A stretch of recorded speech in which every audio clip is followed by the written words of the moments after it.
So this is the 21:35 hours GMT edition of the Khoodeelaar television channel, broadcasting on the internet only under the main banner BabyAngelGeronimo editions. BabyAngelGeronimo can be seen to my left, on the top left of the screen. That is the baby that we adopted a year ago, and we shall continue to feature and refer to him every time it becomes relevant. And everything that has been happening for the last year in the exposures of the depraved Boris Johnson and the depraved cabal that he fronted has vindicated BabyAngelGeronimo. The picture of BabyAngelGeronimo standing there with his mom, Helen MacDonald. Unforgettable picture of peace, innocence, fairness, justice. BabyAngelGeronimo is the most innocent witness to the most corrupt bunch of criminals holding various positions in government in the so-called United Kingdom. And every aspect of our analysis, although we don't necessarily mention BabyAngelGeronimo, every aspect of our analysis of the crooks and criminals, currently the main criminal, chief criminal being LieZ Truss, every aspect of the analysis vindicates the truthfulness of BabyAngelGeronimo, the universal truthfulness of BabyAngelGeronimo, the universal innocence of BabyAngelGeronimo. And that shall be increasingly updated and clarified as we move. Now today, this is Thursday, the 29th of September 2022. So I've got near me, not all the papers, but the main ones that I have managed to pick up include these ones, this what we used to call the Boris graph, the daily Boris Johnson graph, because the Barclay brothers bribed this criminal, Boris Johnson, to the tune of any amount over the period of his being installed in the post of mayor at the expense of London, and throughout the period of his adultery with Jennifer Arcuri, and so on, and his other lies and lie. And they made any kind of excuses, the Telegraph or Boris Graph, to give him the money. And they blindly published absolute rubbish lies as the truth. Richard Ingram's, one of the founders of Private Lie, one he lasted not very long. He lasted maybe 2 years or 3 years. I can't be exact at this moment, but I can check and update if necessary. As television reviewer of the Spectator magazine. I'm not talking about the rest of the Spectator magazine because it's completely, absolutely deluded in corruption and lying fantasies. I mean, there were only about a handful of byliners on the Spectator and the political side during the 70s, 80s that I could bear to look at. And one of the bylines was Roy Courage, I think, and so on. But Richard Ingram's, in my opinion, didn't write about television programs at all. Ingram's actually wrote about his own prejudices and his own views, really. So he was kind of different from the rest of the Fleet Street kind of TV crews. One of the things that he said, either on his TV kind of so-called reviews on The Spectator or somewhere else, concerned Bill Deeds, Deedes, Bill Deeds, who was for a significant number of years the editor of the Daily Telegraph as it was in Fleet Street. And Ingram's it was who said that of all the titles in Fleet Street, the Daily Telegraph of Bill Deeds was the one that gave the most extensive coverage to the news. And it's more reliable than any of the other titles. That's not the case now, because there is a prostitute called Bryony Gordon who has made it her achievement that she has slept around, she has been sleeping around and reporting on her sexual kind of behavior with so many partners or whatever. And here is this thing called Alistair Heath on the front page of today's Telegraph, which is number 52059, which says Liz Truss must hold her nerve. What a complete criminal and arsehole. I mean, this idiot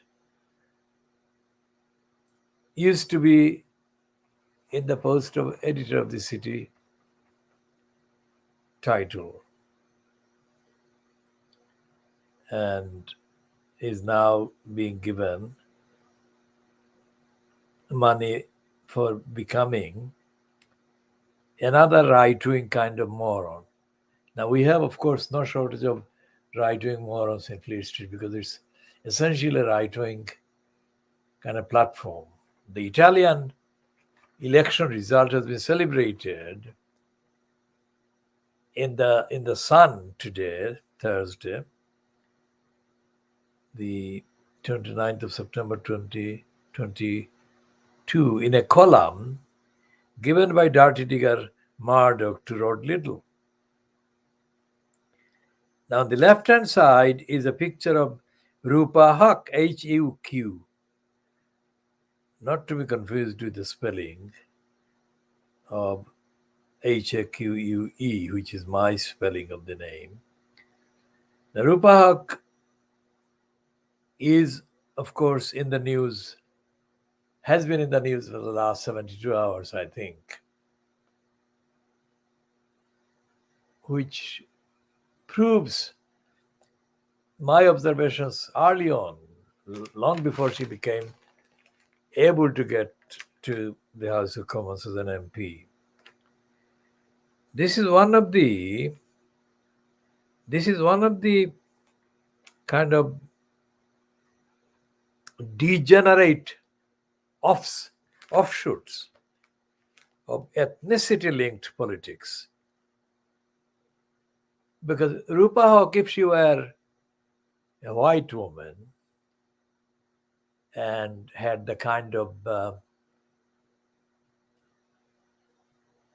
hostility towards generally everyone else, because she thinks that if she recognizes other people, she won't get in. This is the mentality of the Lilliputians.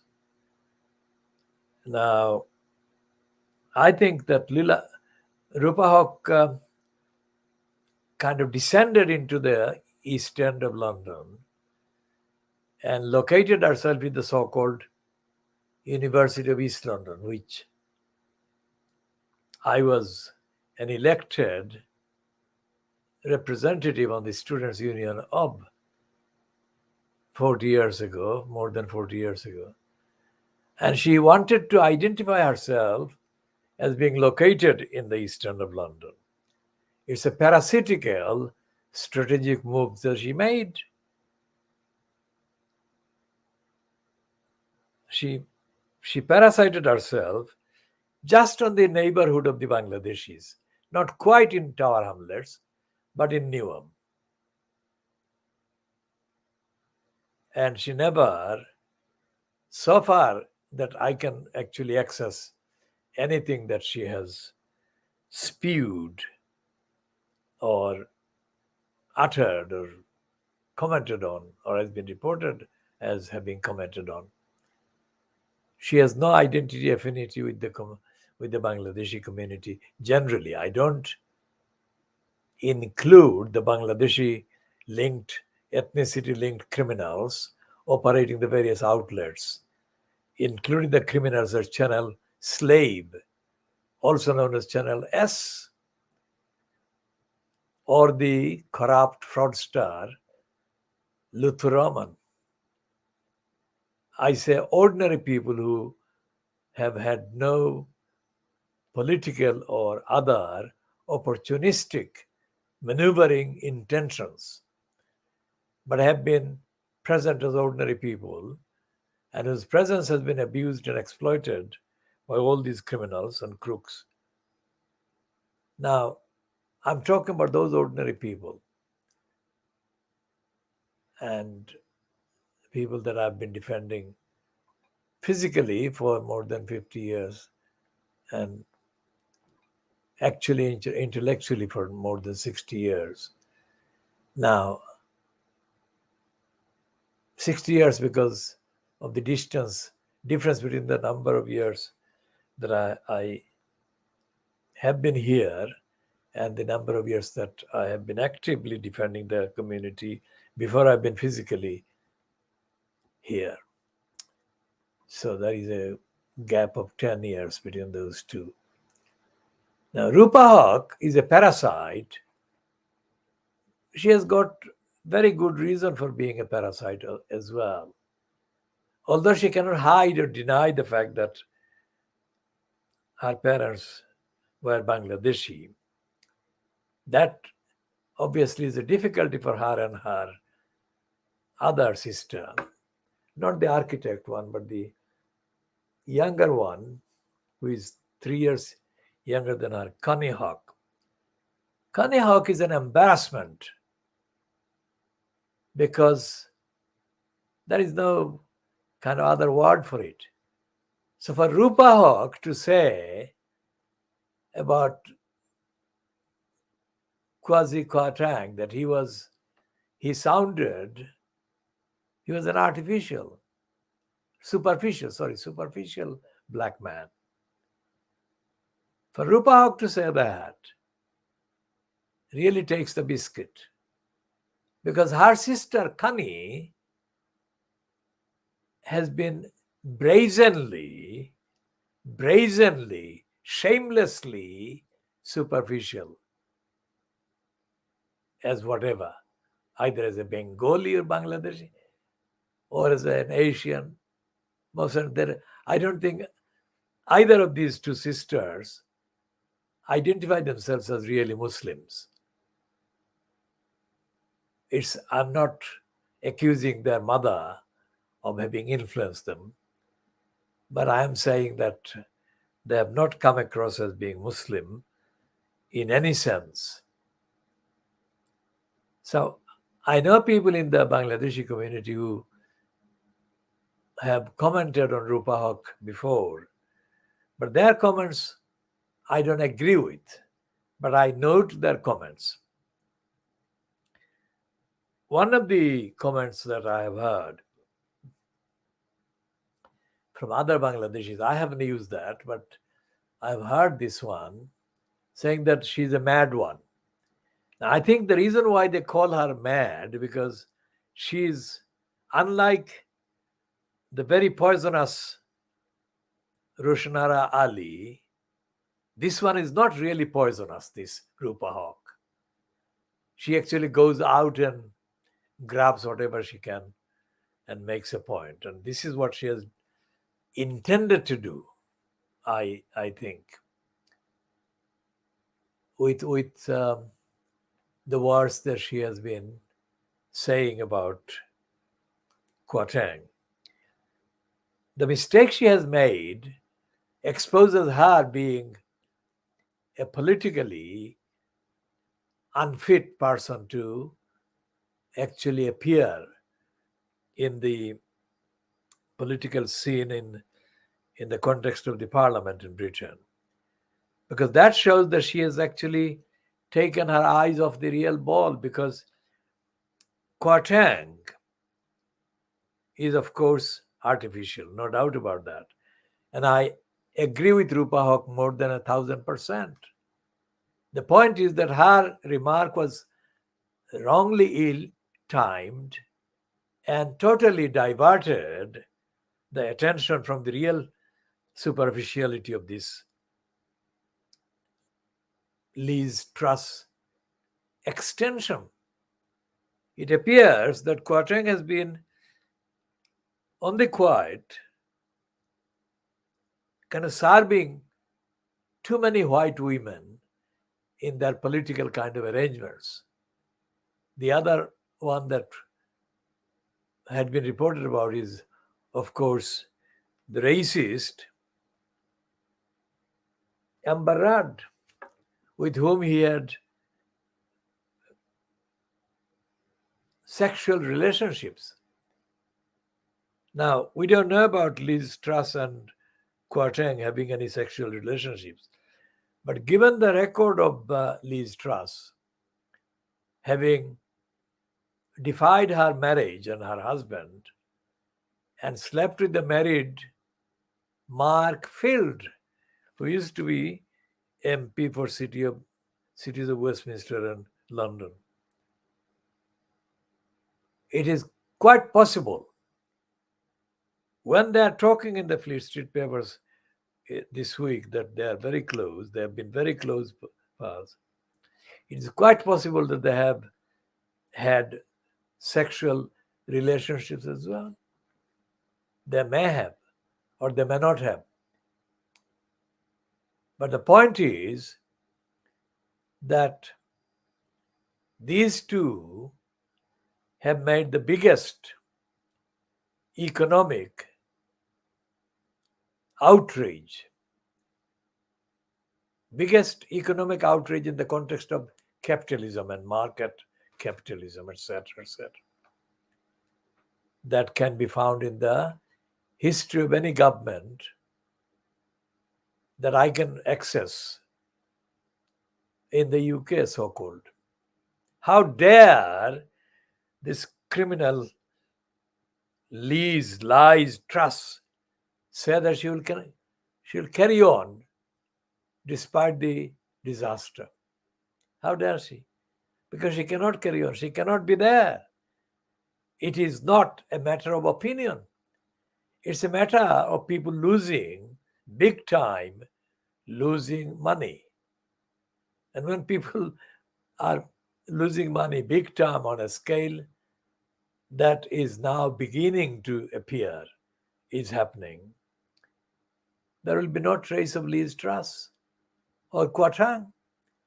Now, Kwarteng, this is a name that rhymes, or this last part rhymes with Botang.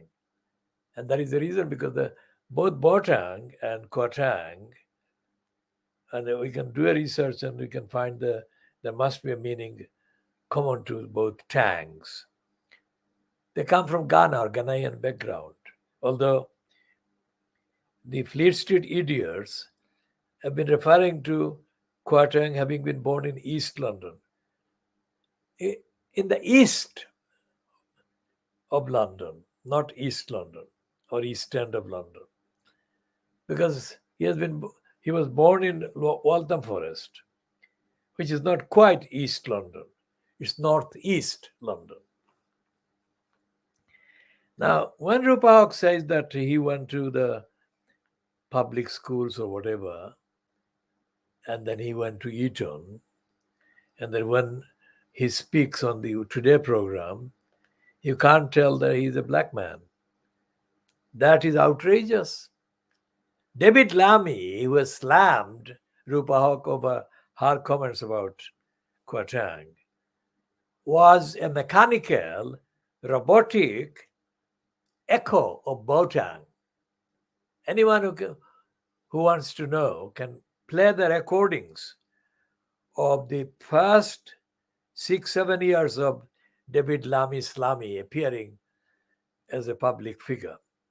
He sounded like Paul Botang. Botang is not a white person, he's a mixed race person. His mother is white, his father is Ghanaian, but he classed himself as black, and I think it is reasonable to allow him to call himself black because his father is black. But Lamy, when he is compared pigmentationally, that is his skin color, he does not look anything like Paul Botang in terms of skin color. But he was determined to follow Botang's accent in order to get on. That showed David Lamy's idiocy and ignorance.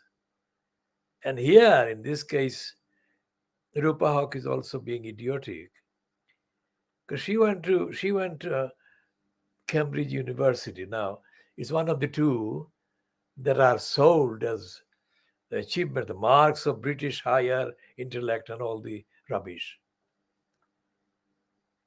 Now, she should not be talking about what school he went to because she went to Cambridge. Eton and Cambridge are in the same group. That is number one. Number two is that she cannot say that somebody sounding like Kwarteng does or did was different from a black man. What is the standard black man's pronunciation? It all depends on where the black man is from and what training they underwent. Okay, so that was for somebody who did a PhD at University of East London. Rupa Haque came across as idiotic, ignorant. It is not the accent. It is his political affiliation. It is his ignorance of the reality of people's lives that comes across when he appears on the Today program or any program. As business secretary, he was a disaster. And he will be a disaster no matter what position he is given. He is a display. He is the Tories. He is one of the Tories' diversity display, as I call it. Because he is thickly black, skin color-wise, but he is absolutely the perfect Macaulay product. Thomas Babington Macaulay. Inside, he is absolutely brainwashed. And he has no affinity, identity with the struggle and his so-called book or books about empire and all that. This is the kind of mental slave that Boris Johnson gave to be the commissioner for his short-lived experiment at using a very thick, black-skinned man to sell a Macaulayite white message with the other one that has left now, the Pakistani origin, contemporary of Johnson's at Oxford. So Rupa Haque, although she did a PhD, didn't understand what society was like and what she was trying to say about society. So it exposes the sham that most PhDs are. I mean, she talked about the Today program. She should be talking about the fact that the BBC is corrupt, no matter what the accent is. And the BBC doesn't actually want the truth about society, truth about most things about economic policy, whatever, to be told through the BBC. In the 20 years that I spent facing and confronting the BBC and other broadcast and mainstream media, I have gathered empirical evidence to last few thousand lifetimes. The BBC is corrupt to the core, right from the beginning. All the liars that have been in positions of authority in the BBC, for example, Greg Dyke, these are liars, parasitical liars. Greg Dyke is a liar. Mark Thompson was a liar. And so on. So the BBC is not the platform that should be given the exemption from criticism. But yet Rupa focused on Kwarteng's accent. Who was she appealing? Who was she appealing to? And who was she inviting to judge Kwarteng's accent? Can you see the difference? She should be talking about Kwarteng's emptiness on policy, Kwarteng's superficiality, artificiality on policy. So you see the difference? It wasn't his accent that was the main problem. It was his lack of identity with the truth, not identity politics, identity with the truth. If he was born in Waltham Forest or Walthamstow area, he would have seen and he would have heard real life and real people. But when you actually talk to him or listen to him, not because of his accent, but because of his artificiality, you cannot see that he has any bother about most black people's struggles. Now, some of the people who've commented about Rupa Haque have said that, of course, as a black person, he must have come across racism. Of course, he must have. But the point is that he has gone over the bridge and he has completely become a Lenny Henry. People don't remember that Lenny Henry was the most corrupt, dishonest comic. When he started mocking a typical African characters. He wasn't mocking or taking the piss out of any white or European people at the time. Lenny Henry was mercilessly anti-African, demonizing African fantasy characters, caricatures of Africans. So I'm saying this worth a postdoctoral kind of thesis. Go and look and examine Lenny Henry's first, let's say, 10 years. So those who are now celebrating Lenny Henry as Sir Lenny Henry, what a disgrace. I mean, this boy was a complete and absolute nephew Tom, worse than a nephew Tom. And then you've got the likes of Trevor, terrible P-lips, Trevor terrible pea leaves, I mean, they can't have enough platforms to flaunt him on. He has got spots on Sky News. He has got columns on the Times. He has got spots on the Daily Mail and the Mail on Sunday, whatever. But this is the definitive British mental slave. Very thickly black, but absolutely even more horrendously white than Thomas Macaulay would have wanted.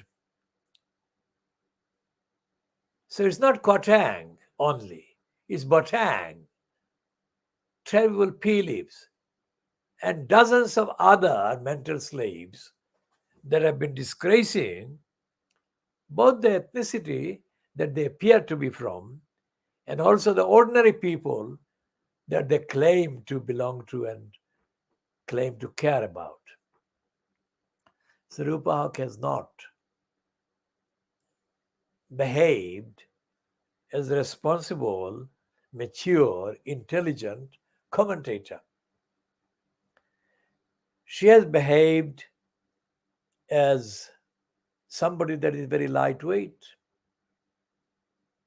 And she shouldn't be, because she carries the detailed description of an academic writer, etc., etc. What does she write about? What academic weight does she assert? I've got, of course, a whole long list of PhD morons, and one of the ones is, of course, the Bengali midget called Ali Asghar, who conspired with the University of Birmingham morons and some criminals in Tower Hamlets to confect this so-called PhD. Because I know this criminal, I can talk about him authoritatively, exclusively. I know another criminal who did a PhD and was given a PhD at the expense of the Siloti Bangladeshis.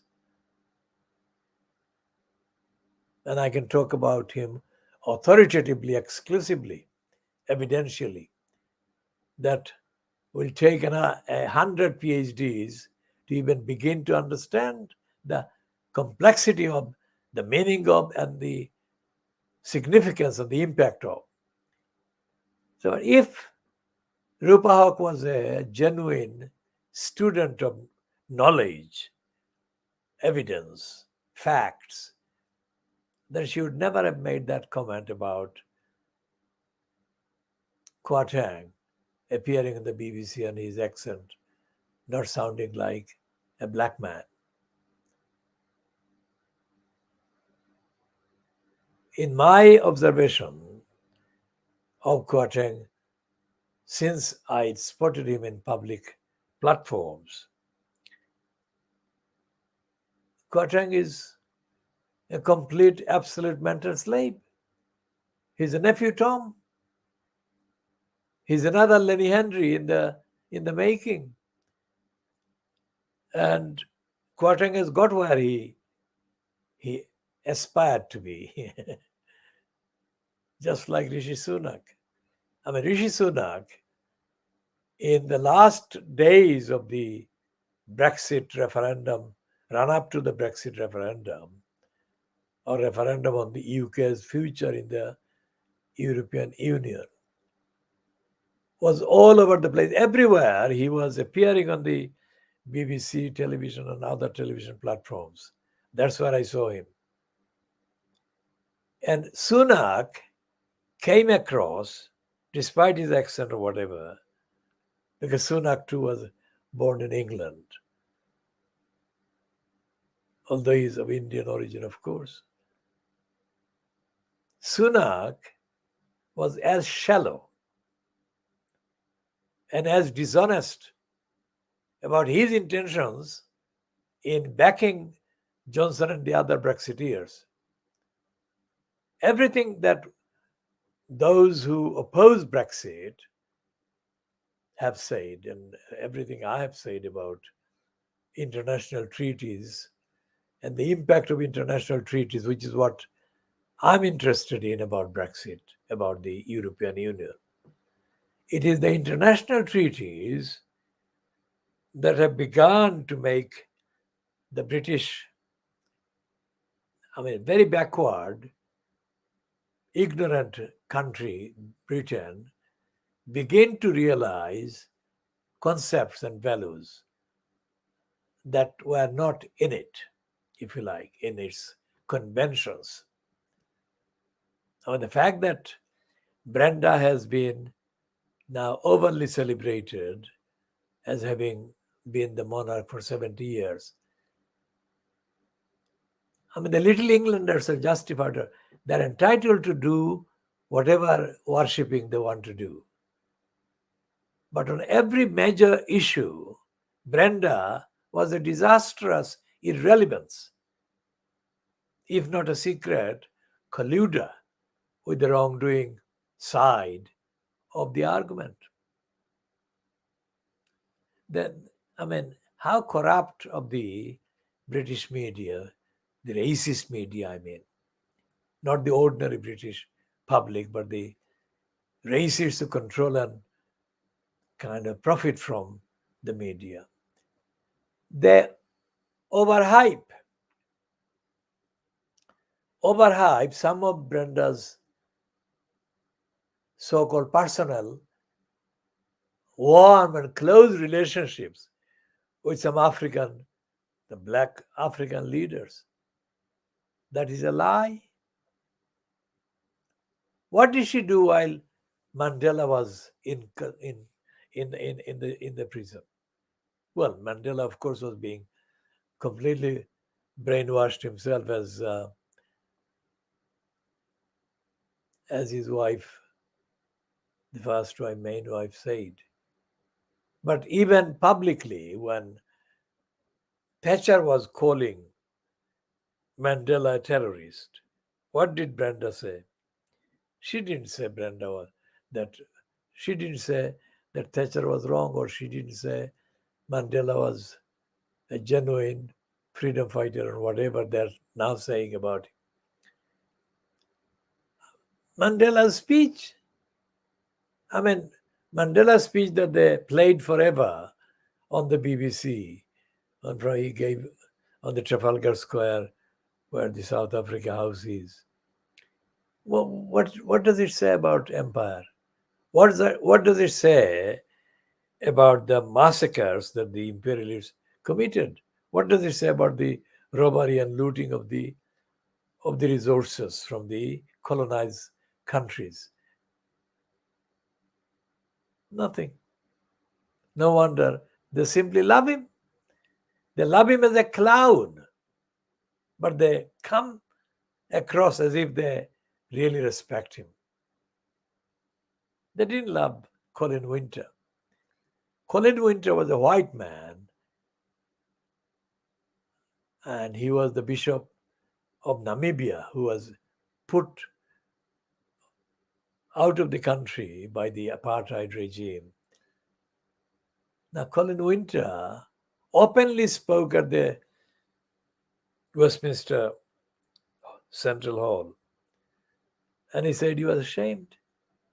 He was ashamed to be British, to be white, because of apartheid. Just compare Colin Winter's speeches with some of the mental slaves' spiels. Colin Winter is not even mentioned by the Fleet Street papers, not even by the racists at the Guardian. And yet he was more of an anti-imperialist, anti-racist than any of the British that have been involved in the last 50 years in Southern Africa or on Southern African issues. Tony Benn himself was a racist, and he was a parasite. He stole various imageries with his practiced pipe on the face. Tony Benn enjoyed the fans, the Little England fans, These are supposed to have been socialists. They were as racist as Ben himself was. I observed them in the 70s when Ben was being manufactured. I traveled across England some distance. I saw him, I saw Charlie Williams, and I saw Margaret Beckett and all the others. And although I witnessed the outrageous hypocrisy of these people, I couldn't find a single individual among the hundreds that were also following and also present. I couldn't find anyone that I could see was feeling the same feelings that I was feeling. That is the desert, intellectual desert that is England. And instead of talking about all of those, well, I'm not talking about those particular ones, but similar ones exist now. Rupa Hawke did for the Tories, temporarily maybe, hopefully, something that should not have been given to the Tories. That is to say, a very effective and credible diversion. Because everywhere else, LieZ the liar Truss and Kwarteng, the clown, were sinking the country, sinking the so-called economy. And they should have been allowed to sink without trace. And here pops up Rupa Hawke.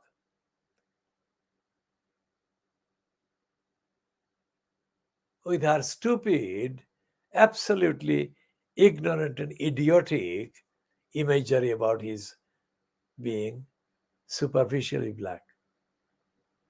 It should not matter whether he was black or he was white. It should matter whether he was lying, which he was. And I don't want to talk inordinately at any length about our sister Connie Hawke, because everything about her is embarrassing, absolutely embarrassing.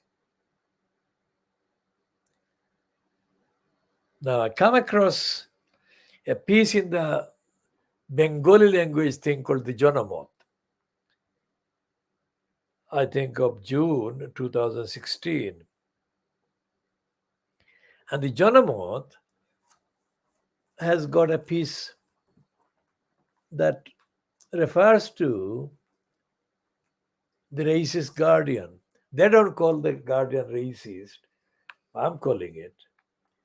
The racist Guardian in June 2016 ran a kind of interview, one of the initial ones that Nadia Hussain was given before she was launched as the ethnic surrogate and mental slave that she is now. And in that piece, this Nadia Hussain spewed stupidities about the culture of her kind of father's country of birth, because she was already mentally brainwashed into distancing herself from her father's background and was making stupid, unfounded remarks about the culture in the house and in the family home when she claimed she visited her grandmother or grandparents' place every year, every summer. So this Nadia Hussain, about identity and about appearance and ethnicity, anyone who knows about ethnicity and common kind of features generally found among people of particular ethnicity or background and groups. I am inviting people to look at Nadia Hussain and then look at the, let's say, ordinary Bangladeshi women of her age that people can find. Nadia Hussain doesn't look like Bangladeshi at all. Nadia Hussain looks from somewhere else. Where that is may not be clear, but she doesn't look like the typical Bangladeshi featured woman. And she's an absolute, utter moron. And no wonder that the racists have decided to launch her at the diversity display in the market. So here is Nadia Hussain, and a little while before that was this child of the white mother and the Bengali father, Monica Ali, lying about Brick Lane, lying against the Bangladeshi. And there is the Abdul Kuffar Chowdhury, the self-styled confidant of Sheikh Mujib, which is not the truth. This liar said that Siloti language was like a jungle language. And even after that, the Siloti morons concerned invite him and treat him as if he's a giant.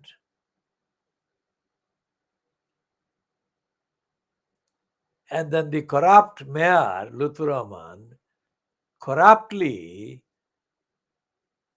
kind of rewarded the convicted fraudster Mahi Firdaus Jalil of Channel Slave with a lot of property access in Saturn Street in Shadwell that belonged to Tower Hamlets Council. In return for Firdaus Jalil giving the corrupt Lutfur Rahman platforms on the mental slaves channels slave.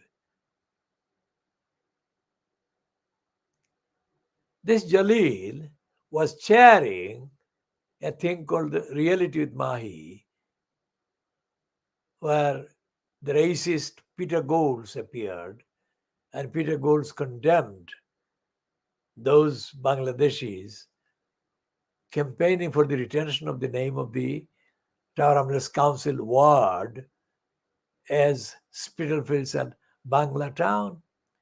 In that same edition, Jalil himself condemned the people of Tower Hamlets, the Bangladeshis of Tower Hamlets. It's on the record. The only person who noticed what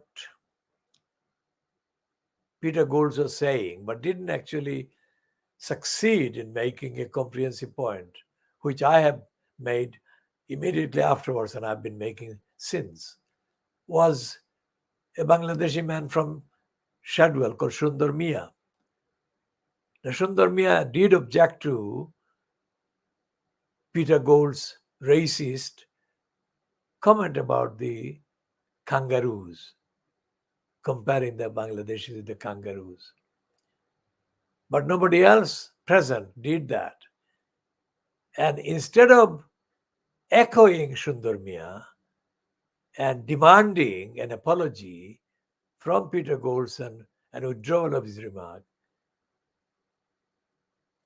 Firdaus Jalil, the convicted fraudster liar, insulted collectively the Bangladeshi community in Tower Hamlets. Now, Tower Hamlets Bangladeshi community is what Firdaus Jalil has been feeding off.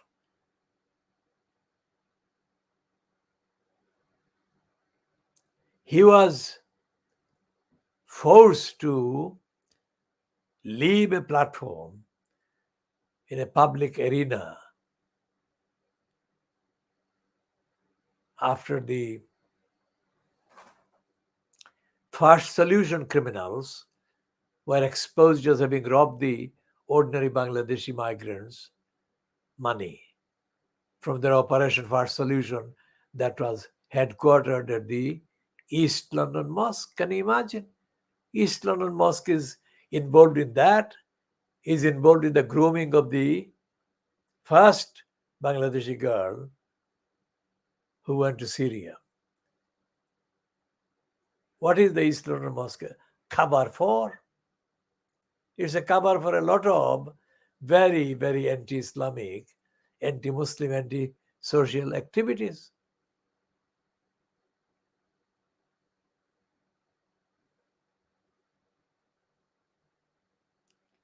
So the idea that Rupa Haque got it right is of course wrong. And Rupa Haque may have staged a number of apologies, including the statement that she called Kwasi Kwarteng and offered her apologies, etc., etc.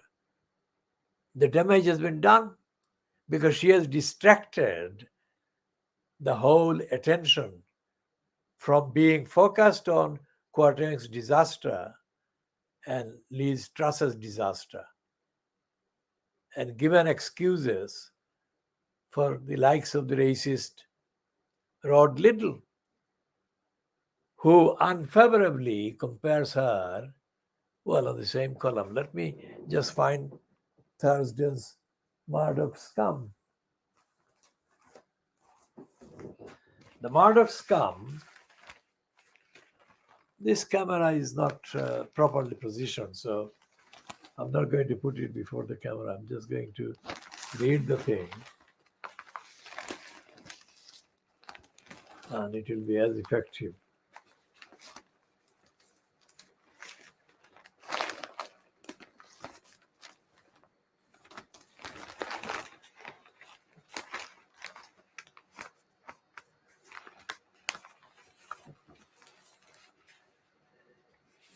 So many criminals were given public money by the corrupt regime fronted by Ken Lying Still Livingstone at the ghastly liars spot called the GLC, Greater London Council.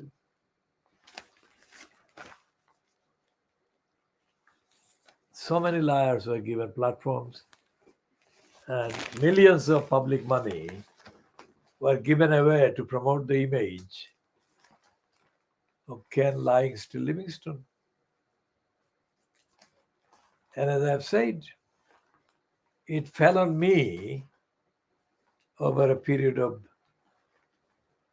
let's say, 1980, 83 onwards, I think, up to the end of the GLC in 86. That period, it fell on me physically to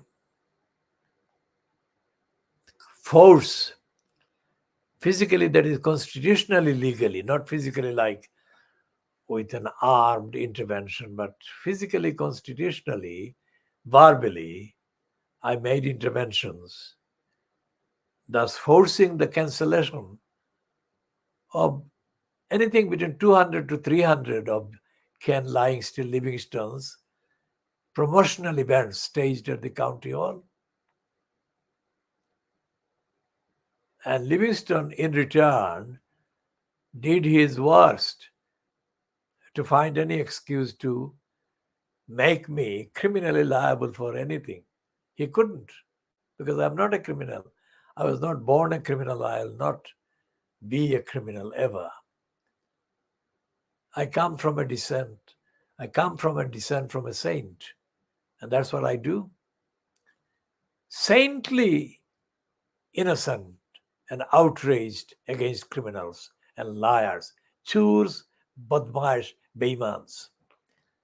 What Tariq Ali doesn't understand about Imran Khan is that Imran Khan has come nearest to confessing to the status quo that has existed for 70 years, 75 years in Pakistan, dominated by chores and dakus. Ita sura ডাকাইত, ইতার বিরুদ্ধে আমি সারা জীবন ধরে আমি মাতিয়ার. It has taken Imran Khan 70 years before he started talking about the chores. But better late than never. Ken Livingston Livingstone looked for any kind of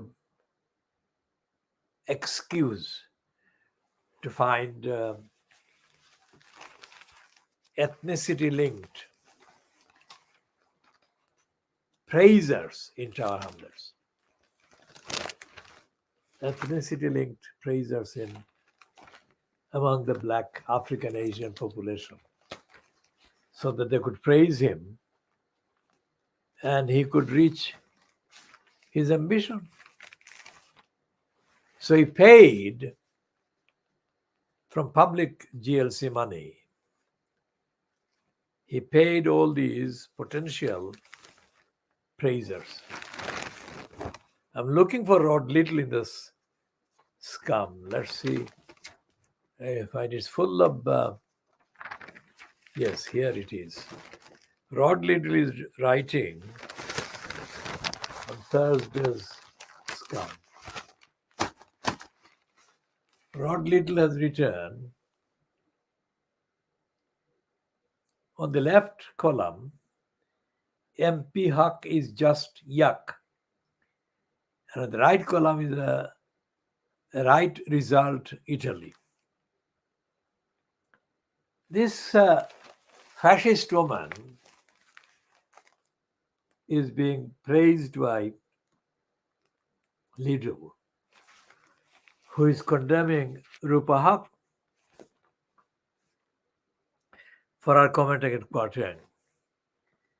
As I have said about Rupa Haque being inappropriate, she completely kind of distracted the whole issue. But Lidl was waiting for such a distraction so that he could have a go at people, because he's saying that she is a left-winger. My understanding of Rupa Haque is not that she is of any wing at all. She may have done a PhD from the University of East London, but she is clueless. She reacted to Kwarteng in a kind of reflex way, in a playground way, let's say, not in a deeply political way. Because if she had been deep in knowledge and political, she would have thought about her own sister, who, as I said, is an outrageous exhibition of embarrassment.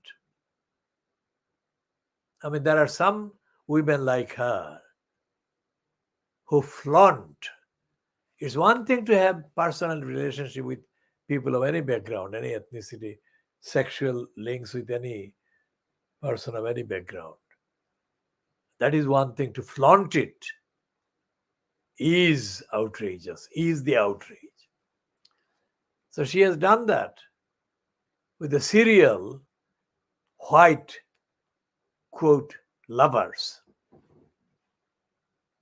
while making a career populated by white folk in the context. So here is Rod Little condemning Rupa Haque as a left-winger. She is not a left-winger of anything or any winger. And compared to his attack on Rupa Haque, his praise of this fascist, the blonde fascist in Italy, is remarkable.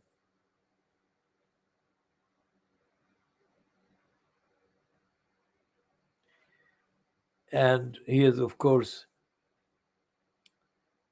said what all the races that are given platforms in the media in Britain say about critics who condemn racist political actions and movements, they've got this word woke. That shows that they're lost, because woke,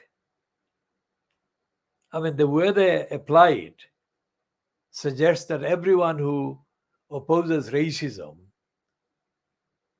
is also someone who supports the sexual distortions concerning gender, reassignment, and all the rest of it. That's not the case. So because of that stupidity, these racists muck up and mess up the identities and political purities that exist. I'm against racists, but I am also against these gender reassignments. I'm also against men being allowed to pose as women. That is a very dangerous thing to happen in the whole of human biology and human history. Women are in confined settings. Women are vulnerable to attacks anyway.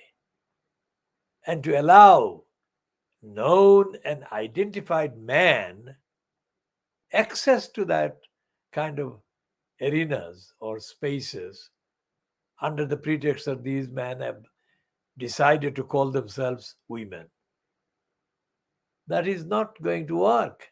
It's not my opinion.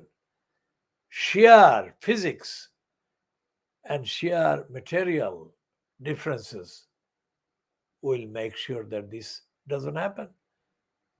But going back to the likes of Liddell and Jeremy Clarkson and other fascists, these are ordinary fascists. Fascism is their general outlook and their general kind of political preference. They are haters. So as I said, in the Surah Al-Isra, in the Holy Quran, God and Satan had the debate. And God said to Satan that, okay, if you don't bow to human beings, I give you the option to do your worst, to delude human beings, as many as you can. And Satan has been very busy deluding as many humans as he can. And Satan has successfully deluded the likes of Boris Johnson, Jeremy Clarkson, Piers Morgan, Katie Hopkins, and all the fascists, and Rod Liddell and all the other fascists and racists. And they will continue until the end of time, until the end of the time for human beings on the planet Earth. It is not a myth. It is in the Holy Quran. And it has been happening. So people who lose patience and they can't work out why bad ones are bad ones, as bad as they are, should believe in the truth which is revealed in the Holy Quran. Surah Al-Isra. That's where the answer is. It's not me saying it is in there. And all these Satans, like Satan Rushdie, Satan Rushdie didn't have to write their satanic verses. He inserted a satanic aspect and statement and dimension into the history of the Quran. That's what happened. And the Quran itself predicts the behavior of Satan Rushdie. He is a deluded one. And everyone who is supporting Satan Rushdie, including those who keep giving him various prizes, is proving God right, that Satan is deluding them. There was no need whatsoever. In objective history of the Quran and human beings, that book, Satanic Verses, is absolutely not necessary. The satanic assertion there doesn't prove Satan right, or doesn't serve humanity, doesn't serve the truth, doesn't serve freedom, doesn't serve freedom of expression, doesn't serve the struggle for justice for the ones who are denied justice anywhere. The whole deluded diversion of Satanic Verses has been to divert humanity and humanity's attention, for as long as it has done, away from the struggle for justice to be delivered to the ones that are oppressed, that are violated, and that are denied their own rights.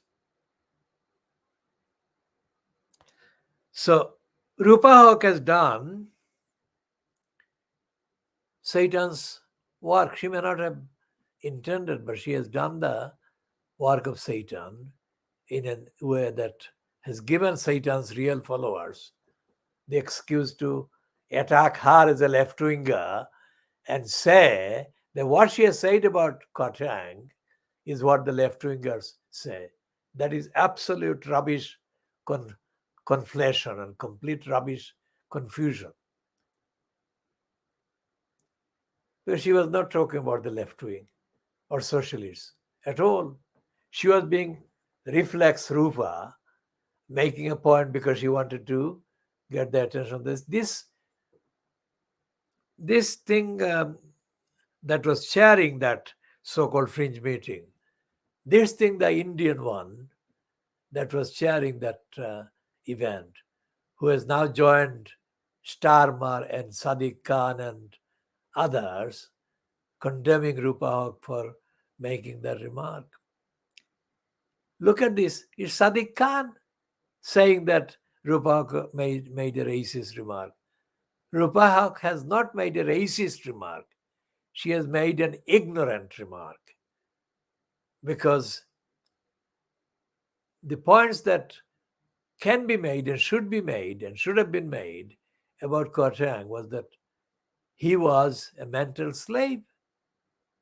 To call him a mental slave is a million miles different from calling him a name because he is black and his blackness.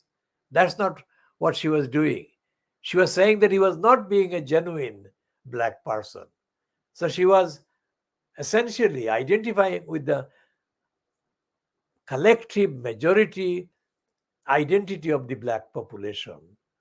And she was saying that he was betraying that Kotang was actually betraying that. So she was not being racist. So Keir Starmer to go on the LBC and BBC to describe Rupa Haque's statement as racist shows Keir Starmer is an idiot. He doesn't know about racism any more than Rupa Haque does. And Sadiq Khan, of course, cannot do it. Sadiq Khan is an absolute idiot. He is the product of racists in the Labour Party. Sadiq Khan is.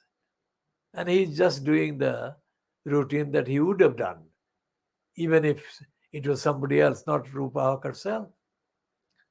Sadiq Khan wants to keep the racists in the Labour Party happy with him,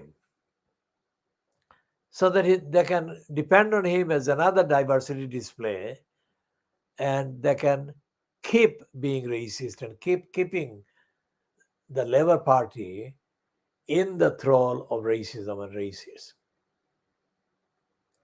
So if you look at what I've said so far, I've said more than anyone else has said and could say about Rupa Haque and this particular diversion. You'll see that I'm not condemning her. I'm just diagnosing her stupidity and ignorance and a lack of maturity. And I'm also, of course, including quite clear remarks against her sister, Connie Haque, who is an embarrassment.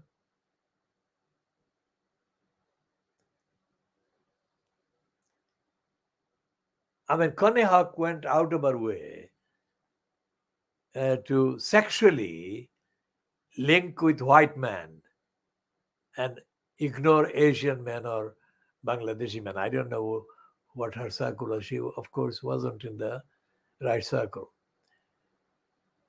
And that was a deliberate act of shunning the community. Like the ITV news presenter who was on the BBC Newsroom Southeast in January 2004, Nina Hussain, daughter of a white mother and a Bengali father. And Nina Hussain appears to be the product of an upbringing that is completely anti her own father's legacy, tradition, whatever.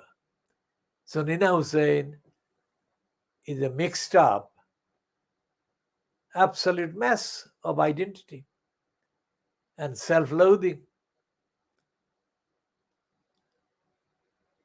Looking at the list of people that Nina Hussain has actually spoken to on the program, ITV London, where she got a job after she was forced to leave BBC because of my campaign against her,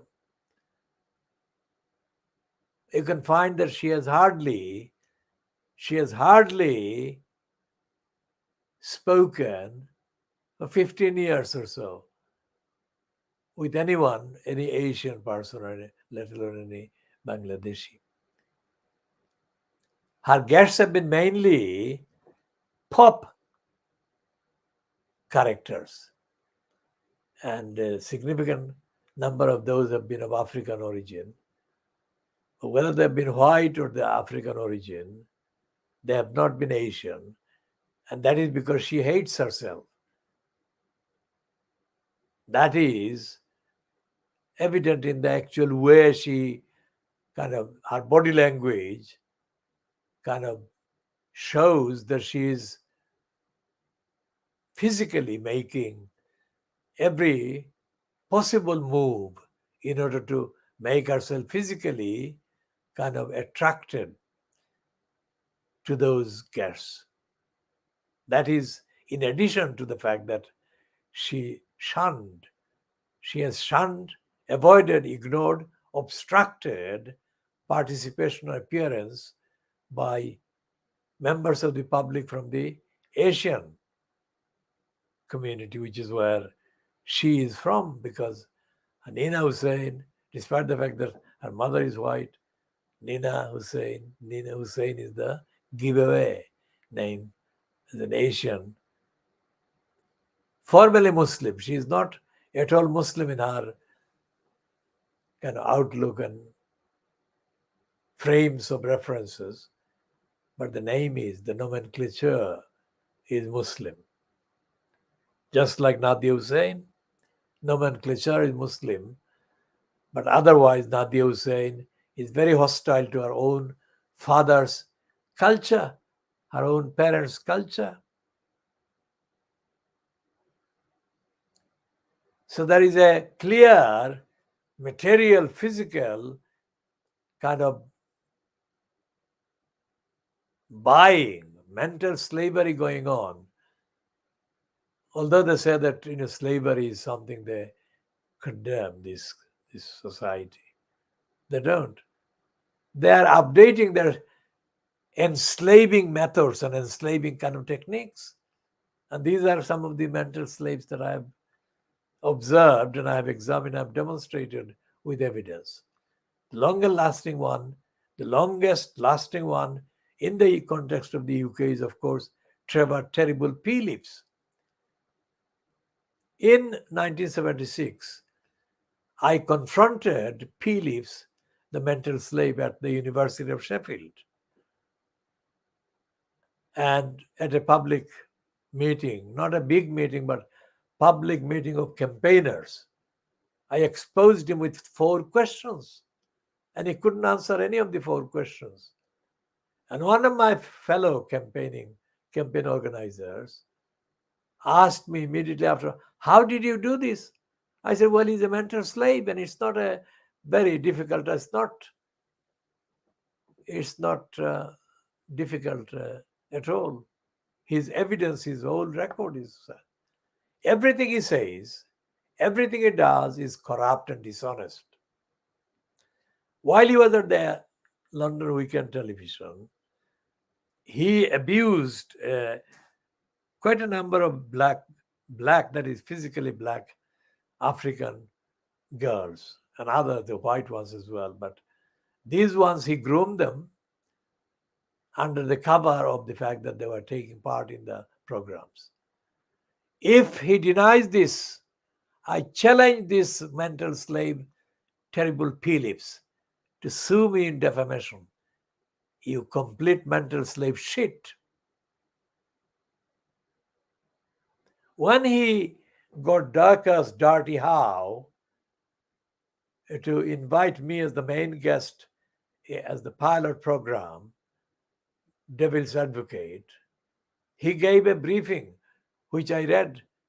He didn't know that I would read the briefing that he had given to Darker's Dirty How.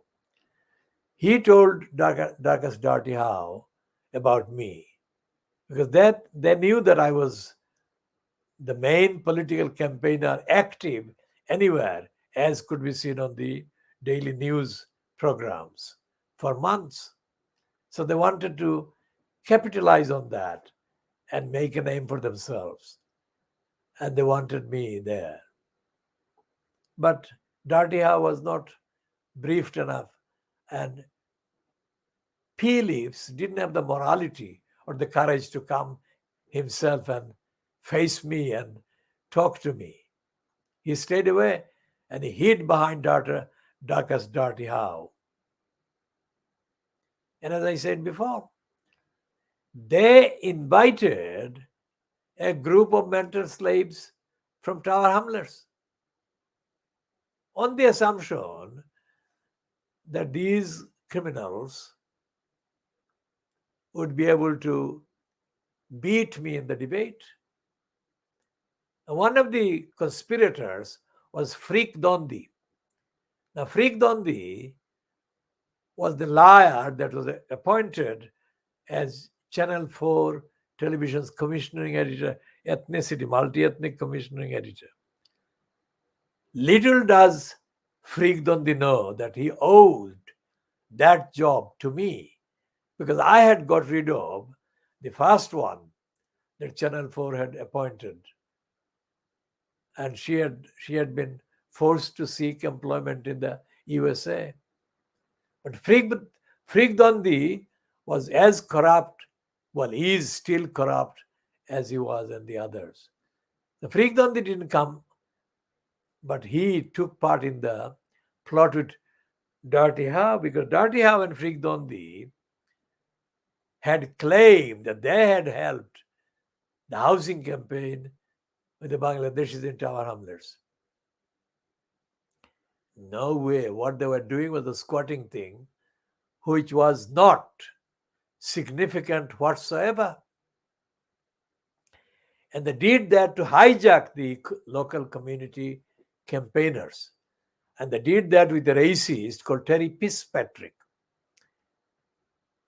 Terry Fitzpatrick has been convicted of racistly harassing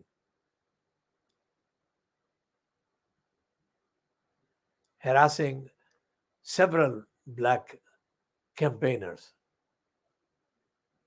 So these are the backgrounds, and they conspired to have this bunch of criminals from Tower Hamlets in the studio so that these criminals would be able to ask questions and show me up.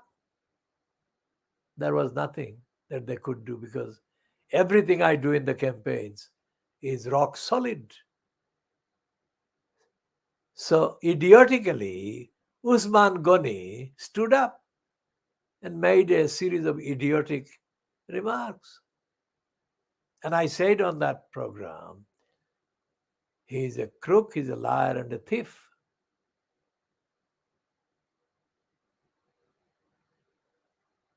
At the Stratford School, which was the main subject of the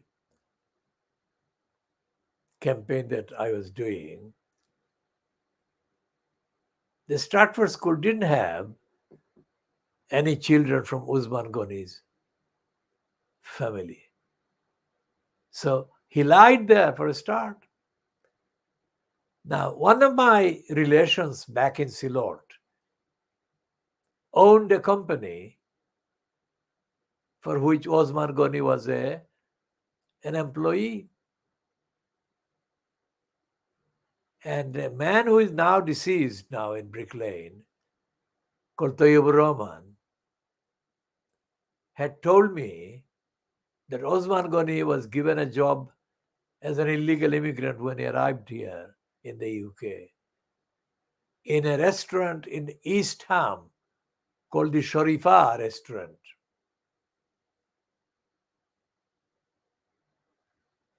And others said that when he was working for my nephew's company, Osman Ghani would demand payments, anything up to 50 pence or whatever.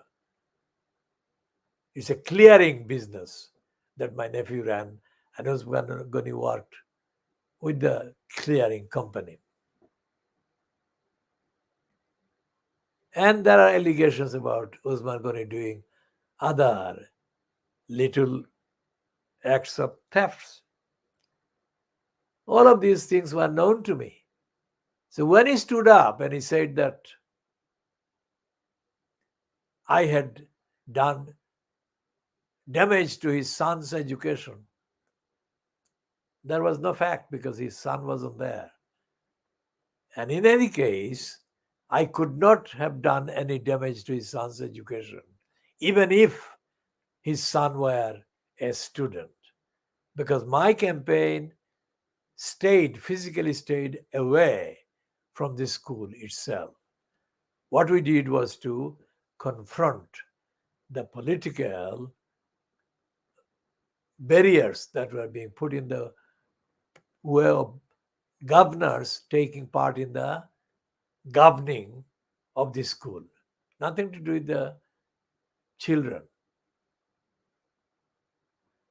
So the fact that Usman Ghani could stand up and say a thing like that showed that Darkus Darty Ha was an idiot, as was Osman Ghani.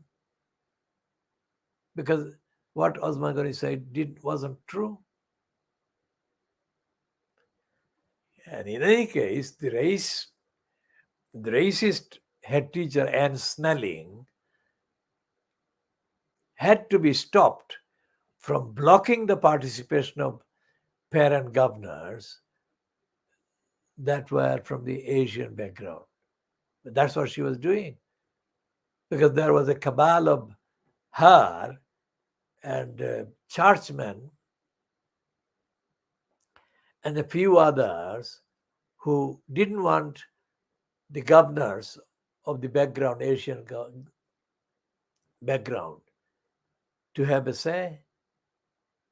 And the chair of the governors happened to be this man, Ghulam Rasool Shaida. He was a Pakistani background man who had been depicted as a campaigner against Saitan Rushdie in a big piece written by Shekhar Bhatia in the evening, No Standard. The minute I saw that piece by Shekhar Bhatia, I knew that the parents, like Ghulam Rasool Shaida, have been targeted by anti-Muslims. Shekhar Bhatia is a known sympathizer of anti-Muslim elements based in the subcontinent in India. Bhatia was a Hindutva sympathizer. And they were looking for an excuse to distort any original campaign that had nothing to do with the Satan Rushdie based or Satan Rushdie linked opposition to the satanic verses. They mixed up anything to do with any Muslim participant in a public event. So Shahar Bhatia put words to the effect as a quotation attributed to Shaida is in a manipulated, simplified quotation. Shaida was shown as saying that he opposed Salman Rushdie. Now that dispute at Stratford School had nothing to do with Salman Rushdie.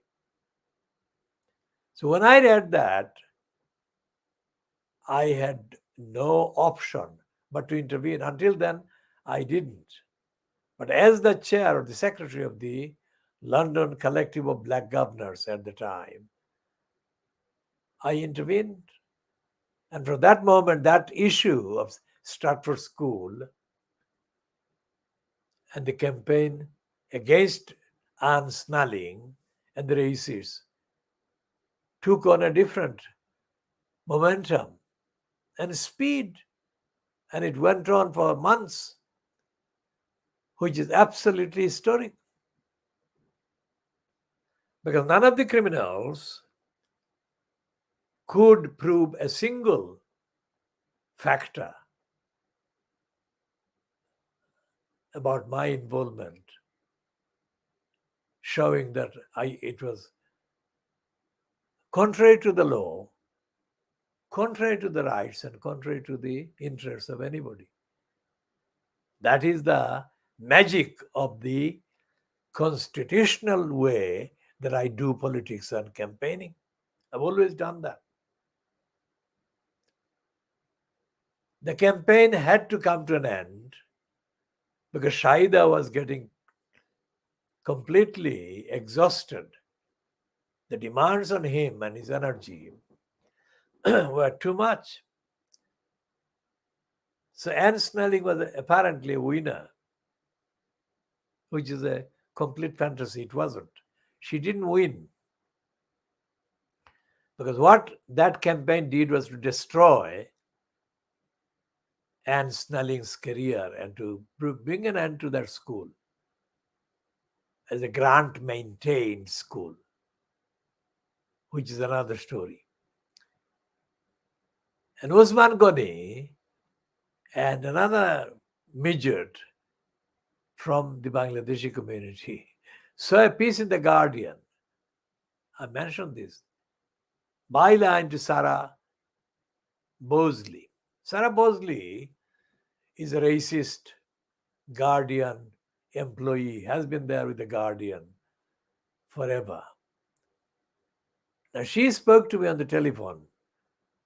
Pretext was she was interviewing me about the Stratford School. Now, if you read the beginning of that piece that she wrote about me, it is completely in logical terms, in evidential terms, completely stupid. There is no other word for it. She wrote a very ignorant piece. Because at the start of the piece, which is headlined, The Angry Messiah of E1. Now, I never called myself a Messiah. That's not a concept I believe in. I believe in the concept of sainthood, but not Messiah. I come from a saint. My great-grandfather was a saint. And I consider myself active in the same tradition that he did. As I said, my great-grandfather gave away what is in 2022 prices, what would be literally billions and billions of pounds that people genuinely offered him because of his work in healing them. And he said no. So when she wrote this piece about me, saying Angry Messiah of E1, you can see that kind of height she is starting in it. She's calling me a Messiah. For her, a Messiah, an angry Messiah, is a positive thing. And then she starts by saying that I would be, or I was the perfect kind of example of a character in one of the Indian novelists' books, and I would be the hero. That is how she starts. And in the rest of the piece, there is no evidence of any wrongdoing on my part, but there is evidence of my moral action against a whole lineup of racist whites. There is no one from anywhere in the African or Asian backgrounds in the piece. But there is Peter Newsom, Ken Still Livingstone, and I think Eric Bolton and a moron from the National Union of Teachers who briefly was employed as a school teacher in Stepney. But there is nothing at all, and there couldn't be ever, that I had done anything wrong. But they came across as desperately trying to paint me as a troublemaker. But I am a troublemaker for the ones that are doing evil things and need stopping, which is what I was doing. My whole role in the whole history of the CRE has been unique. I was there at the launch in April 1977. And every time the CRE would have a so-called press conference, I had always a title that I get invited on behalf of. So I appear. And what happens, they expect these people to turn up from ethnic publications, ethnic individuals, and they expect these people to praise the CRE. Whereas my interest is in establishing what, if anything, the CRE was doing to combat racism, what the statistics was. This is something that they never wanted. So instead of trying to not answer questions, they instituted at the CRE's reception extra security and instructed the security to stop me gaining entry. I mean, how pathetic. I wasn't driving there with armored vehicles to ram into the CRE building. I wasn't engaged in a physically military confrontation. It's an ethical combat, which I succeeded in because I stopped them making the boasts. And the confession came in their Sarah Bosley piece because all these years I had said that they were doing it. And in this Sarah Bosley piece, Peter Newsom said he had instructed staff not to let me in. That's the confession. And all that time before that, Newsom had been denying that they were doing it. Same applied to Ken Livingston Livingstone, who recruited about 4 or 5 extra security guards at the county hall in order to stop me gaining entry. Now, I was a holder of a legitimate pass as a member of various committees of the Inner London Education Authority based in the county hall. I was a legitimate carrier of legitimate pass. So these thugs could not deny my carrying the pass.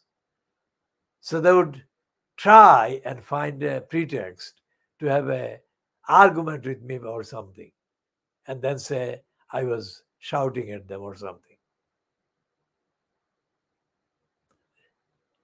And Ken Livingstone admitted, according to Sarah Bosley in The Guardian in March 2000, 1992, that I had been the subject of order from Livingstone to staff to deny me entry into the county hall. Now, how does it compare with Ken Livingstone coming to Tower Hamlets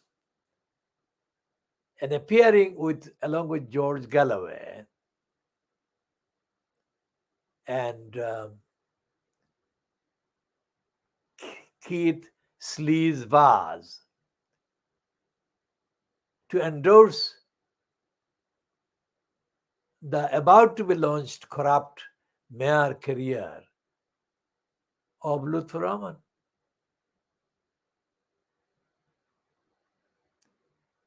Not only were they not barring Lutfur Rahman from entering any legitimate building, they were inventing a character. As I said, this Lutfur Rahman character has been an invention. Even Halal Deadmeat, alias Abbas,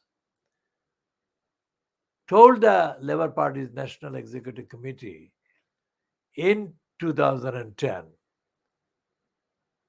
that Lutfur Rahman had been brainwashed by the IFE at the East London Mosque.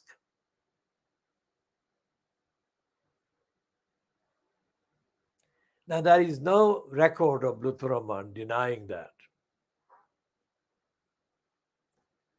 And the evidence shows that Lutfur Rahman indeed has been the brainwashed instrument of the elements controlling the IFE and the East London Mosque.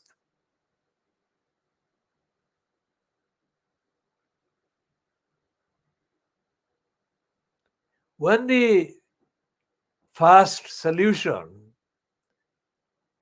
corruption, became known in July 2006, I think,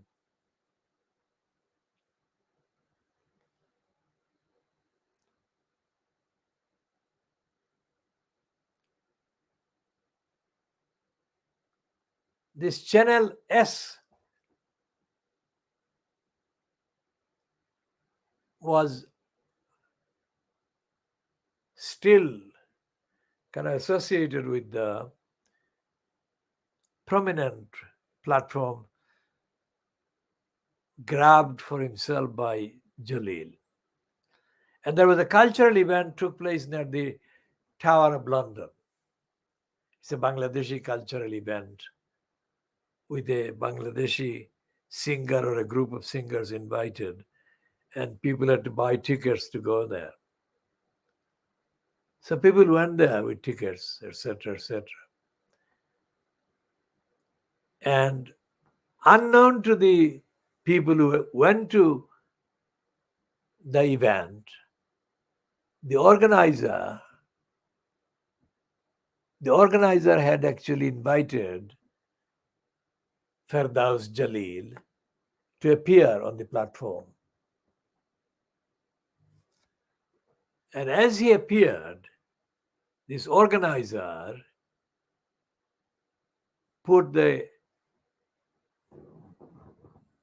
kind of organizer or the person who was presenting the event, let's say, gave the microphone or loudspeaker to Jalil, at which point, from the audience, people started throwing shoes at the stage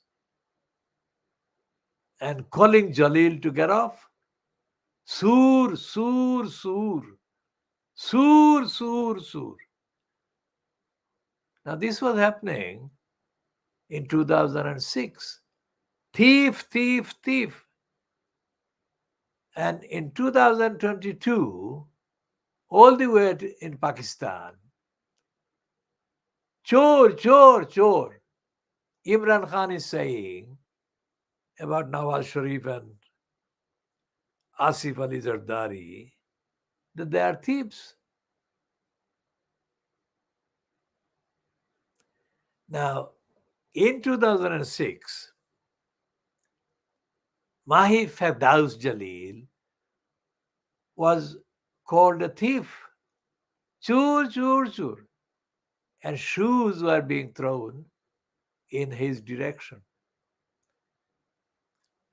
As this continued, the organizer of the event, who later on became a counselor, called Shahid Ali, then decided that it had to be managed in a way that it didn't get any worse. So he physically approached Jalil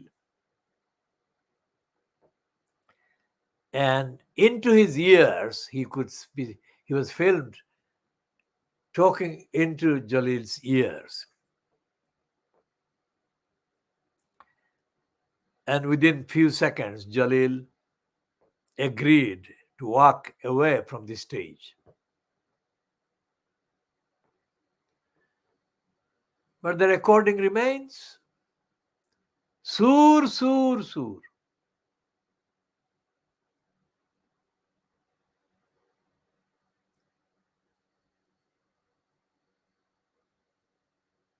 Now this Sur Jalil is really shameless. He broadcast a particularly detailed item on the 19th of January 2006. That was a few months before the first solution scandal broke. And in that item which he presented, I was given footage was shown containing part of an interview that I had given about the campaign, KhoodeelaarTV campaign against the Crossrail whole plot.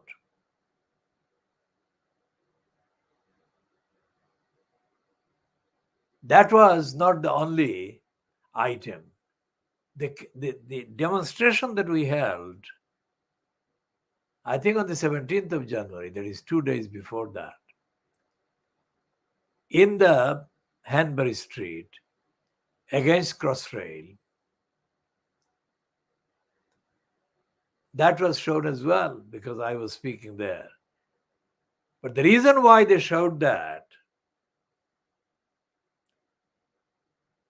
was because at that time, our campaign was the campaign, which our campaign remains the campaign, regardless of the subject matter. As long as it is to do with the community in the eastern of London, it is our campaign, whatever the issue. That was 17th of January, remember? And it was 18, 19, 20, 3-4 days before the rally that took place in the Brady Center, 22nd of January, 2006. And the demonstration that actually happened on the Hanbury Street happened about the time that, or shortly after the time, or about the time before the exit from the Big Brother house of George Galloway. And the community in Tower Hamley, Bethnal Green and Bow at the time was simmering. Political aspect on side of the community was simmering with tension. People were expecting a recall petition to go and active and force George Galloway out of the seat of the parliament by having a recall election. The atmosphere in the community was such that had a recall petition been mounted and a recall election called, there was absolutely no way that George Galloway could stay in the post of MP. George Galloway knew that. And his racist cabal that Ted Jory became friends with via their meetings in the pub, they knew as well, even more seriously than him, that is George Galloway. And there was no way that there could be any campaign created to defend George Galloway by anybody other than by us. So altogether, the Khoodeelaar campaign held a few dozen events that we would have held anyway. But we did an extra favor to Galloway by inviting him to speak at these events. Otherwise, Galloway would not be allowed into a single room in the constituency. He was persona non grata because of his behavior with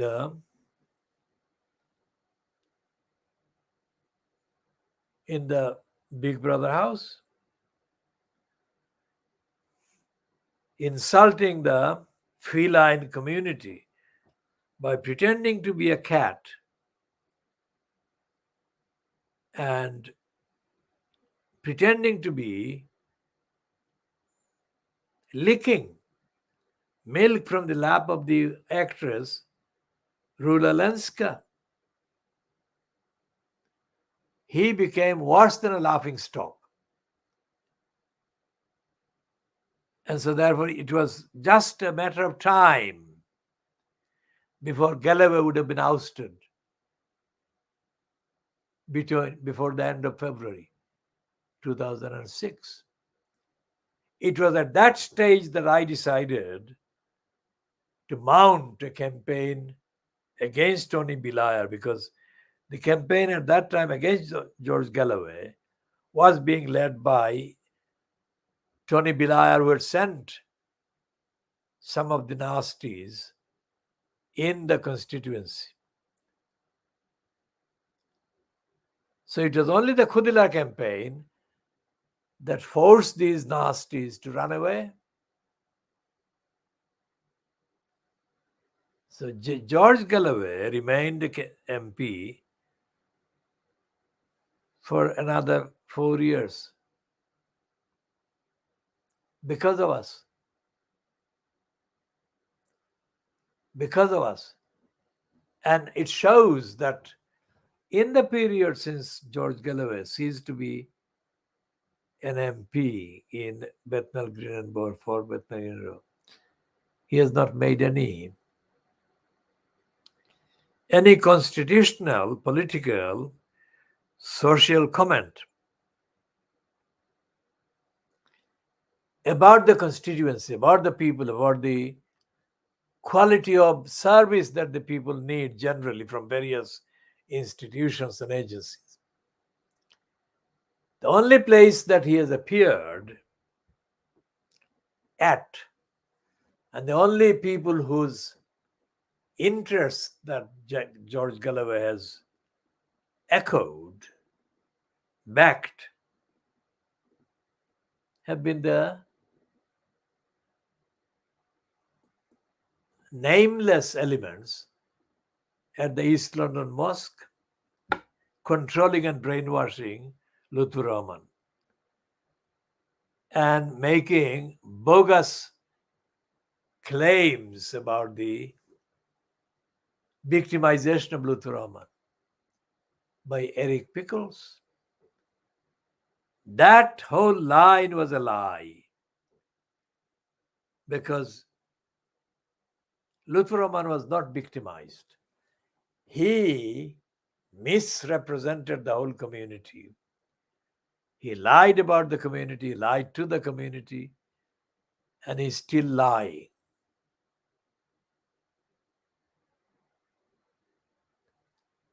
Lutfur Rahman did not deserve to be elected to this executive mayor post. Lutfur Rahman was foisted on that by the combined criminality perpetrated by the elements that brainwashed him and participated in by him because of his greed, and by Ken Livingstone, who played the leading role in manipulating the whole operation. Because Livingstone wanted a whole borough, like Tower Hamlets, to become so grateful to him that Livingstone would get the borough's grateful votes at the next mayoral election. And Livingstone actually managed to get the highest number of votes from Tower Hamlets at the next election that took place, although he actually lost to Boris Johnson, but he got the highest proportion of votes in Tower Hamlets from Tower Hamlets because of the joint operation in misleading the voters that he, George Galloway, and others perpetrated. Now, that was in 2006 when we had this meeting in Hanbury Street. And not long after that, the fast solution criminality came out. But because George Galloway doesn't know this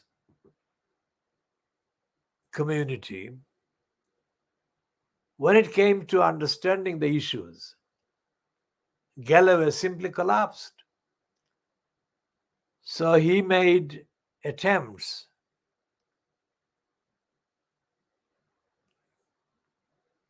to come across as being dedicated and committed, but he made the most unforgivable mistake. He said in a spiel in the House of Commons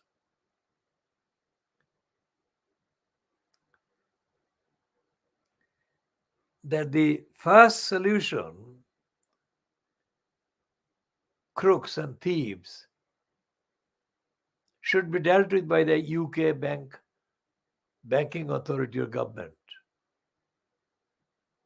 By doing that, he diverted the genuine anger of the victims of the Bangladeshi community away from these criminals and into the British bureaucracy, which swallowed up the whole thing, thus leaving most of the victims without any payment, without any compensation, which is what we were about to get for them had it not been for George Galloway's idiotic collusion with the brainwashers based at the East London London Muslim Center. So this is how the actual politics of the community, defending the community, goes on. Rupa Haque had nothing to do with it. Rupa Haque had no idea about any of it.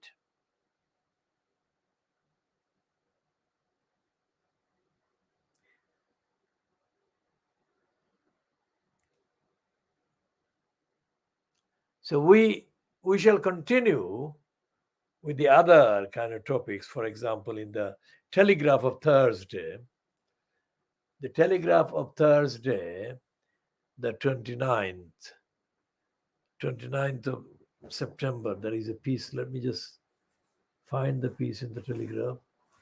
It's a very important topic that we must cover it. We may not be covering it today, but we shall be covering it as an update. It is about yes, I'm just getting this is in the features section of the Telegraph. Thursday, the 29th September. Now, this is the features and the list before the main headline. 500 unsolved burglaries a day. 48% of the public have lost confidence. Sexual offenses up by 32%. And the main heading is how policing lost its way. Now, I have been saying for years, and I'm going to say it now, that in Britain there is no policing because policing is not accountable, and policing is being disappeared because of the lack of accountability. So when they say that how the policing lost its way, they are touching, tickling at the tip of the iceberg.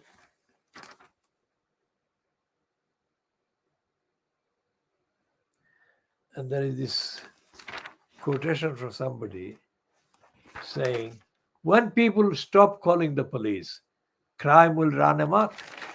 Of course it will.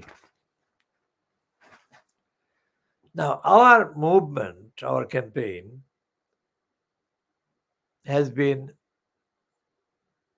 involved in litigation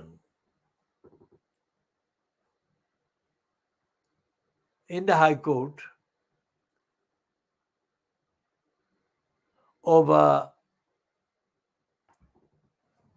thefts, criminal damage, and so on, caused by the London Borough of Township Council on the one hand, the DWP on the other, and others.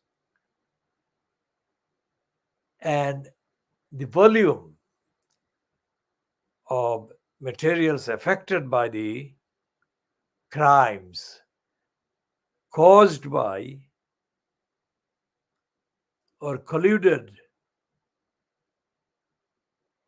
in the perpetration of by Tower Hamlets Council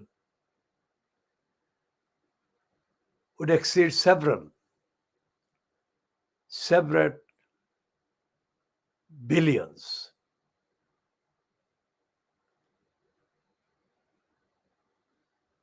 Now, as anyone can understand by listening to this program, this is a factual, evidence-based program. And Tower Hamlets Council was given the notice in various forms, on various dates. And the main information was made available to Alibor Chaudhry, to Lutfur Rahman, to others in the mayor's office, to the council's legal department monitoring officer, and to Aman Dalby, who was employed at the time as well.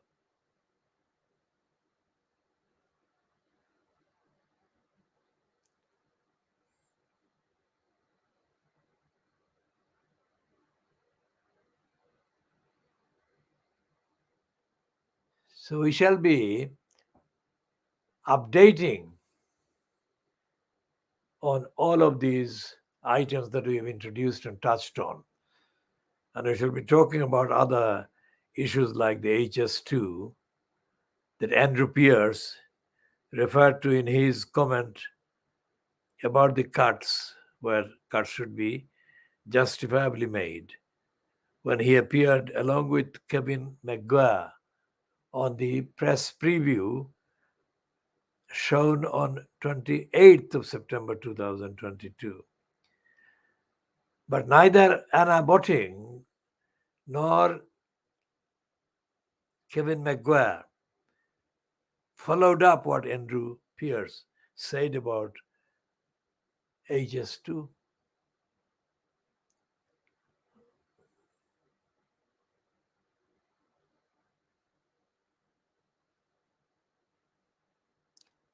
So we shall be ending this particular edition at just over 2 hours. And after just over 2 hours, and the time would be 23:35 GMT on Thursday, the 29th of September 2022.